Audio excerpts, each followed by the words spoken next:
Shri K Anilkumar, ഇവിടെ ജനകീയ കോടതിയിൽ താങ്കളും വന്നിട്ടുള്ളതാണ്. ഒരു മാസം ജസ്റ്റ് ആവുന്നതേ ഉള്ളൂ.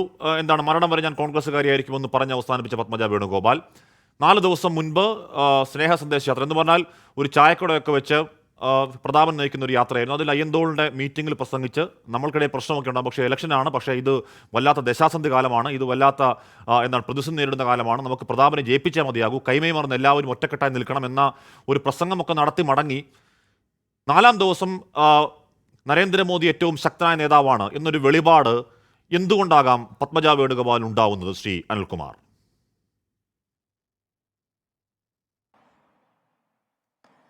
നമ്മൾ വ്യക്തികൾക്ക് എന്ത് സംഭവിക്കും എന്നുള്ളത് ചിന്തിച്ചു പോയി കഴിഞ്ഞാൽ അത് രാഷ്ട്രീയത്തിൽ അത്ര ദീർഘകാല പ്രസക്തിയുള്ള കാര്യമാണ് എന്ന് ചിന്തിക്കേണ്ടതില്ല. അതേസമയം രാജ്യത്തിന് എന്ത് സംഭവിക്കും എന്നുള്ളതാണ് പൊതുവിൽ രാഷ്ട്രീയ രംഗത്തുള്ളവരും അല്ലാത്തവരും ശ്രദ്ധിക്കുന്നത്. അതുകൊണ്ട് പത്മജ വേണുഗോപാൽ ഉറങ്ങുമോ എന്നുള്ളതല്ല, ഇന്ത്യക്ക് ഉറക്കം നഷ്ടപ്പെട്ടിരിക്കുന്നു എന്ന് ഇന്ത്യക്ക് ശാന്തമായി ഉറങ്ങാനാകും. ഇതാണ് ഇന്ത്യ രാജ്യത്തെ ജനങ്ങൾ ആകുലതയോടെ നോക്കിക്കൊണ്ടിരിക്കുന്നത്.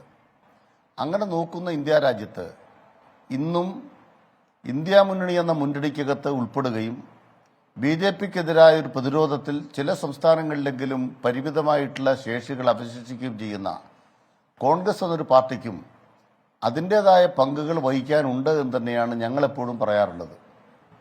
ഇടതുപക്ഷം എപ്പോഴും പറഞ്ഞുകൊണ്ടിരിക്കുന്നത് ഞങ്ങൾ കോൺഗ്രസിൻ്റെ തെറ്റായ കാര്യങ്ങളെ എല്ലാ കാലത്തും ചൂണ്ടിക്കാട്ടിയിട്ടുണ്ട് എങ്കിലും BJP സ്വീകാര്യമായൊരു പാർട്ടിയല്ല. കോൺഗ്രസും BJPയുമായി ബന്ധപ്പെടുത്തുമ്പോൾ ഞങ്ങൾ ഞങ്ങളുടെ രാഷ്ട്രീയത്തെ രൂപപ്പെടുത്തിയെടുത്തിട്ടുള്ളത് BJP വിരുദ്ധതയിലാണ്.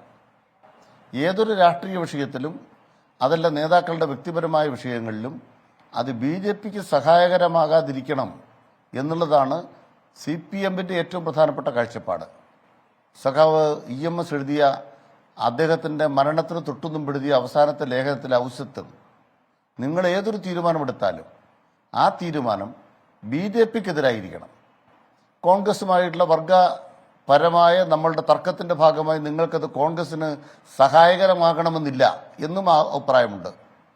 പക്ഷേ 2004 ഇതേ പത്മജ വേണുഗോപാൽ മത്സരിച്ച് ലോനപ്പന്തമ്പാടനെ ആയിട്ടുള്ള മത്സരത്തിൽ ലോനപ്പന്തമ്പാടൻ ജയിച്ചു, പത്മജ വേണുഗോപാൽ തോറ്റു. പക്ഷെ ഡൽഹിയിൽ പോയിട്ട് ആന്റണി മന്ത്രിയായിട്ടിരുന്നു. പത്മജ വേണുഗോപാൽ പരാജയപ്പെട്ടിട്ട് കേന്ദ്രത്തിലെ കോൺഗ്രസിനൊന്നും സംഭവിച്ചില്ല. 10 കൊല്ലം അവരുടെ അതിരുന്നു, ആന്റണി മന്ത്രിയായിട്ടിരുന്നു. ആ ആന്റണിയുടെ മകൻ BJPയിലേക്ക് പോയി. അപ്പോൾ കേരളത്തിലെ കോൺഗ്രസിൻ്റെ മുഖ്യമന്ത്രിമാരായിരുന്നവരുടെ മക്കളെ ലക്ഷ്യമിട്ടിരിക്കുകയാണ്. അതിൽ ഒന്നാമത്തെ മുഖ്യമന്ത്രിയായിരുന്ന കരുണാകരൻ്റെ മകൾ പോയി. ആന്റണിയുടെ മകൻ നേരത്തെ പോവുകയും ഒരു കസേര ഉറപ്പിക്കുകയും ചെയ്തു, അല്ല സീറ്റ് ഉറപ്പിക്കുകയും ചെയ്തു. ഇനി ഒരു മുഖ്യമന്ത്രി കൂടി ഉണ്ടായിരുന്നു കോൺഗ്രസിൻ്റെ ചരിത്രത്തിൽ. അദ്ദേഹത്തിന്റെ മകന് എന്ത് സംഭവിക്കുമെന്നുള്ളതാണ് ഇനിയിപ്പോൾ ആളുകൾ ഉത്കണ്ഠയോടുകൂടി നോക്കിക്കൊണ്ടിരിക്കുന്നത്. യഥാർത്ഥ പ്രശ്നം എന്താ? ഇത് വ്യക്തിപരം, രാഷ്ട്രീയം എന്നത് വ്യക്തിപരം കൂടിയാണെന്ന് പറയാൻ കാരണം കേരളം 2 മക്കളാണ്, ഒന്ന് പത്മജ വേണുഗോപാൽ, ഒന്ന് K മുരളീധരൻ. ഇന്ന് K മുരളീധരന്റെ പ്രതികരണം താങ്കൾ കേട്ടതല്ലേ? എന്ന് പറഞ്ഞാൽ സഹോദരി എന്നുള്ള ബന്ധം പോലും ഇനിയില്ല, അച്ഛൻ്റെ രാഷ്ട്രീയത്തെ വഞ്ചിച്ച ആളാണ് എന്ന് മാത്രമാണോ പറയുന്നത്? എന്ന് പറഞ്ഞാൽ അവിടെ മുരളി മന്ദിരത്തിൽ അച്ഛൻ്റെ സ്മൃതി കുടീരത്തിലേക്ക് കയറി നിരങ്ങാൻ ഒരു സംഖ്യയും അനുവദിക്കില്ല എന്നത് വളരെ ഷാർപ്പായ പ്രയോഗമല്ലേ ശ്രീ കെ അനിൽകുമാർ? അപ്പോൾ 2 വ്യക്തികൾ, 2 രാഷ്ട്രീയം, അങ്ങനെ കൂടി കണ്ടുകൂടെ? ഒട്ടുമല്ല. കേരള രാഷ്ട്രീയത്തിൽ BJPക്ക് അനുകൂലമായി കരുണാകരനെടുത്ത സമീപനത്തെ മുരളി എതിർത്തിട്ടുണ്ടോ? മുരളിയുടെ തടിക്ക് കൊള്ളുവെന്ന് കാണുമ്പോഴല്ലേ മുരളിക്ക് ഇപ്പോൾ ഈ ഭ്രാന്തളകിയ പോലെ വർത്താനം പറയുന്നത്. യഥാർത്ഥത്തിൽ മുരളിക്ക് എന്താണ് ഇന്ന് സംഭവിച്ചത്? മുരളി ചെന്നുപെട്ട പ്രതിസന്ധിയുടെ ആഴമാണ് അദ്ദേഹത്തിന് ഭയം, അതിൻ്റെ ഭാഗമായ അലർച്ചയാണ്. ഞാൻ ചോദിക്കട്ടെ, 91 വടകര ബേപ്പൂർ മോഡൽ കരുണാകരൻ കൊണ്ടുവന്നതല്ലേ? കരുണാകരനായിരുന്നില്ലേ മുഖ്യമന്ത്രി? കരുണാകരൻ KG മാരാരുടെ പാഴായ പരീക്ഷണം എന്നുള്ള ആ പുസ്തകം ഒന്ന് വായിച്ചു നോക്കി, അദ്ദേഹത്തിൻ്റെ ജീവചരിത്രം. BJPയുമായുള്ള ബന്ധത്തിൽ K കരുണാകരൻ എന്തോ എല്ലാ കാലത്തും BJP എതിർത്തൊരാളാണ് എന്ന പാരമ്പര്യം കോൺഗ്രസിനില്ല.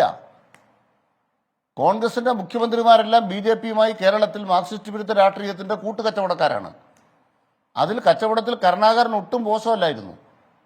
അതിന്റെ ഭാഗമായിട്ടാണ് രത്നസിംഗ് മത്സരിച്ചത്, ഡോക്ടർ മാധവൻകുട്ടി മത്സരിച്ചത്, കോലീബി സഖ്യമുണ്ടായത്. ആ കോലീബി സഖ്യത്തിന്റെ സൂത്രധാരൻ K കരുണാകരനാണ്. മാത്രമല്ല 2001 തെരഞ്ഞെടുപ്പിൽ കേരളത്തിലെ 40 മണ്ഡലങ്ങളിൽ കോൺഗ്രസും ബി ജെ പിയുമായി മുന്നണി ഉണ്ടാക്കിയത് കൊണ്ടാണ് ആന്റണി മുഖ്യമന്ത്രിയായിട്ടിരുന്നത്. അതും ചരിത്രം. നിശ്ചിതമായ മണ്ഡലങ്ങളിൽ കോൺഗ്രസും ബി ജെ പിയും തമ്മിൽ മുന്നണി ഉണ്ടാക്കുക. കരുണാകരനെ മുന്നോട്ട് വെച്ച രാഷ്ട്രീയം, ആന്റണി മുന്നോട്ട് വെച്ച രാഷ്ട്രീയം, ഉമ്മൻചാണ്ടി മുന്നോട്ട് വെച്ച രാഷ്ട്രീയം എന്താ? അരുവിക്കര തെരഞ്ഞെടുപ്പ് നോക്കുമ്പോൾ ഉമ്മൻചാണ്ടി എന്താ പറഞ്ഞത്? കേരളത്തിൽ ഇനി മത്സരം LDFും UDFും ബി ജെ പിയും തമ്മിലാണ്. LDF 3-ാം സ്ഥാനത്താണ്. ഒരു മുഖ്യമന്ത്രിയുടെ പ്രസംഗമാണ് അരുവിക്കരയിൽ. അപ്പോൾ കരുണാകരനെയും ആന്റണിയെയും അതുപോലെ തന്നെ ഇപ്പുറത്ത് ഉമ്മൻചാണ്ടിയെയും ഇപ്പോൾ നേതൃത്വം കൊടുക്കുന്ന സുധാകരനെയും ഒന്നും ഞങ്ങൾ വേറിട്ട് കാണുന്നില്ല. ഞാൻ ചോദിക്കുന്ന ചോദ്യം, ഇപ്പോഴും KPCC പ്രസിഡന്റ് ആയിരുന്ന ആളെന്താ പറഞ്ഞത്? അദ്ദേഹത്തിന്റെ ഇന്റർവ്യൂവിൽ ബഹുമാനപ്പെട്ട കാശ്മീർ കേട്ടൊരു വാചകം ഞാൻ പറയാം. എന്താ പറഞ്ഞത്? മുമ്പായിരുന്നെങ്കിൽ കേരളത്തിൽ 2 മുന്നണിയേ ഉള്ളൂ, LDF ആൻഡ് UDF. ഇപ്പോൾ ആൾട്ടർനേറ്റീവ് ഉണ്ട്, ബദലുണ്ട്. ഇടതുപക്ഷത്തിനും വലതുപക്ഷത്തിനും ബദൽ ശക്തിയായി ബി ജെ പി വളർന്നിരിക്കുന്നു. അതുകൊണ്ടോ എനിക്ക് വേണമെന്ന് തോന്നിയാൽ I will go with B J P. Sudhakaran പോകാമെന്ന് പറയുന്ന ഒരു പാർട്ടിയിലേക്ക് പത്മജ വേണുഗോപാൽ പോയി. അത് ഇന്ത്യയിലാകെ നടന്നുകൊണ്ടിരിക്കുന്ന കോൺഗ്രസിനകത്തുനിന്ന് ബി ജെ പിയിലേക്കുള്ള ഒഴുക്കെന്നോ അല്ലെ ബി ജെ പിക്കാരുടെ കച്ചവടമെന്നോ അല്ലെ കോൺഗ്രസിന്റെ കട കാലിയാക്കൽ പരിപാടിയെന്നോ എന്ത് വേണം പറയാം. 8:45 കട കാലിയാക്കുന്ന പോലെ കോൺഗ്രസ്സുകാർ കട കാലിയാക്കിയിട്ട് പൊയ്ക്കൊണ്ടിരിക്കുകയാണ്. അതിന് പത്മജ വേണുഗോപാൽ പോയി. ഇന്ന് നേരത്തെ പോയിരുന്ന നേതാക്കന്മാരൊക്കെ ഇപ്പോഴും മത്സരിക്കുന്ന 3 നേതാക്കന്മാർ, അനിൽ ആന്റണി ആവട്ടെ, അല്ലെ രഘുനാഥ് ആവട്ടെ, ശ്രീ അബ്ദുൽ സലാം ആകട്ടെ, ഇവരെല്ലാം ആരായിരുന്നു? മുൻ കോൺഗ്രസ്സുകാരാണ്. UDFിന്റെ കാലത്ത് VC ആയിരുന്നയാളെ ബി ജെ പി മത്സരിപ്പിക്കുകയല്ലേ? ബഹുമാനപ്പെട്ട മുഖ്യമന്ത്രി പിണറായിക്കെതിരെ മത്സരിച്ച ഒരാൾ നേരെ വന്നിപ്പോൾ മത്സരിക്കുകയല്ലേ ബി ജെ പിയുടെ ടിക്കറ്റിൽ? ഇന്നലെ കോൺഗ്രസും ഇന്ന് ബി ജെ പിയായി മാറാൻ തടസ്സമില്ലാത്തതിന് കാരണം എന്താണ്? കേരളത്തിലെ ബി ജെ പിയും കേരളത്തിലെ കോൺഗ്രസും ചേർന്നെടുത്തിരിക്കുന്ന മാർക്സിസ്റ്റ് വിരുദ്ധ പിണറായി വിരുദ്ധ രാഷ്ട്രീയത്തിന്റെ ഒരു പൊതു ഏകതയുണ്ട്. ആ ഏകതയിൽ അങ്ങോട്ടും ഇങ്ങോട്ടും മാറിക്കളിക്കാം. കേന്ദ്രത്തിൽ ബി ജെ പി ഭരിക്കുന്നു, അവരുടെ ഈ പൈസയുണ്ട്. കോൺഗ്രസ്സുകാരിൽ അത്രയും കാശ് കാണത്തില്ല. ശരി, അന്ന് ഉമ്മൻചാണ്ടി മത്സരം UDFും ബി ജെ പിയുമാണെന്ന് പറഞ്ഞതിന് താങ്കൾ തള്ളി പറയുന്നുണ്ട്. അത് ഈ രാഷ്ട്രീയ കൂർ പ്രഖ്യാപനത്തിന്റെ ഉദാഹരണം താങ്കൾ പറയുന്നുണ്ട്. പക്ഷെ ഇന്നലെ EP ജയരാജൻ കേരളത്തിൽ മത്സരം LDFും ബി ജെ പിയും തമ്മിലാണെന്ന് കൂടി പറഞ്ഞു. അതും തള്ളി പറയുമോ?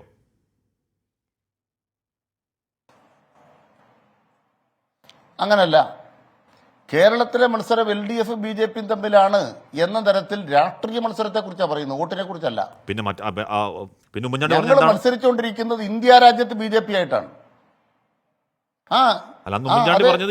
അവിടെയാണ് ലോക്സഭാ തെരഞ്ഞെടുപ്പിൽ കേരളത്തിൽ മത്സരം LDFും ബി ജെ പിയും തമ്മിലാണ്. പലയിടത്തും രണ്ടാമത് വരിക ബി ജെ പി ആണ് എന്ന് EP ജയരാജൻ പറയുകയാണ്. അങ്ങനെയാണോ? പലയിടത്തും രണ്ടാമത് ഒരു ബി ജെ പി ആണോ ശ്രീ അനിൽകുമാർ? അത് കൃത്യമായിട്ട് പറയാം. അതിനെക്കുറിച്ച് കൃത്യമായിട്ട് പറയാം. ഞാൻ കൃത്യമായിട്ട് പറയാം. നമ്മൾ കണ്ടല്ലോ, തിരുവനന്തപുരം മണ്ഡലവുമായി ബന്ധപ്പെട്ടാണ് ആ വിഷയം വന്നത്. രാജീവ് ചന്ദ്രശേഖർ വന്നപ്പോൾ എന്താണ് തിരുവനന്തപുരത്തോടെ പ്രതീക്ഷ? തിരുവനന്തപുരം സർ, അവർ രണ്ടാമത് വന്നൊരു മണ്ഡലമല്ലേ കഴിഞ്ഞ തെരഞ്ഞെടുപ്പിൽ? നമുക്ക് അടുത്ത നമ്മൾ പൂട്ടിച്ചു. പക്ഷേ തിരുവനന്തപുരത്തെ കാര്യമൊന്നും പറയുന്നത് കേരളത്തിലെ കാര്യമാണ്. LDF കൺവീനർ പറയുന്നത് മത്സരം LDFും ബി ജെ പിയും തമ്മിലാണെന്ന്. കേരളത്തിലെ കാര്യമാണ്, അല്ല തിരുവനന്തപുരത്തെ കാര്യമൊന്നുമില്ല. വർത്തമാനമല്ല, കേരളമാകെ ഒരു വർത്തമാനമല്ല പറയുന്നത്. അല്ല, LDF കൺവീനർ പറയുമ്പോൾ തിരുവനന്തപുരത്തെ കാര്യമാണ് പറയുന്നത്. കേരളമാകെ ബി ജെ പി 2ാം സ്ഥാനത്താണെന്ന നിലപാടല്ല പറയുന്നത്. ഞാൻ ഇപ്പോൾ വൈകിട്ട് അങ്ങ് കേൾപ്പിക്കാം. ഞാൻ അങ്ങനെ ശരി, നമുക്ക് അടുത്ത ഞങ്ങളെ സംബന്ധിച്ച് പറയുന്നത് നമുക്ക് അടുത്ത കുഴപ്പമൊന്നുമില്ല. അതെ, ഞങ്ങളുടെ പോയിന്റ് ഇത്രേ ഉള്ളൂ. ഞങ്ങളുടെ പോയിന്റ് ഇത്ര മാത്രമേ ഉള്ളൂ. എന്നാണ് മാർക്സിസ്റ്റ് വിരുദ്ധ പിണറായി വിരുദ്ധ രാഷ്ട്രീയം കോൺഗ്രസ് അവസാനിപ്പിക്കുന്നത്, അന്ന് മാത്രമേ കോൺഗ്രസുകാർക്ക് അവരുടെ അണികളെ രക്ഷിക്കാൻ കഴിയുമെന്നാണ് തെളിയിക്കുന്നത്.